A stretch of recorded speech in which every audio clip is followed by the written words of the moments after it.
21 kun davomida bu amaliyotni qilsangiz, hayotingiz katta ehtimol bilan avvalgidek bo'lmaydi. Siz hatto uxlayotganingizda ham pul oqimi ochila boshlaganini sezasiz. Har kuni kamida 2 marta takrorlashingiz kerak bo'ladi. Keyin bo'ladigan o'zgarishlardan o'zingiz ham hayratlanasiz. Ertalab va kechqurun aynan mana shu so'zlarni takrorlang. Buning uchun bizga 1 stakan suv kerak bo'ladi. Ayting: Allohim, halol va barakali pul eshiklarini menga och. Mening foydamga ishlaydigan imkoniyatlarga ochiqman va men tayyorman. Pul oqimi hayotimga yengil va oson kirib kelishiga ruxsat beraman. Men mo'l-ko'lchilikka loyiqman. Umid qilamanki, buning belgisi menga albatta keladi. Men ochiqman va men tayyorman. Shundan so'ng suvni ichasiz.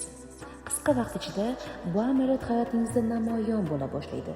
Kutilmagan daromadlar, yangi imkoniyatlar, pul oqimi va hatto uxlaganingizda ham pul kelishini sezasiz.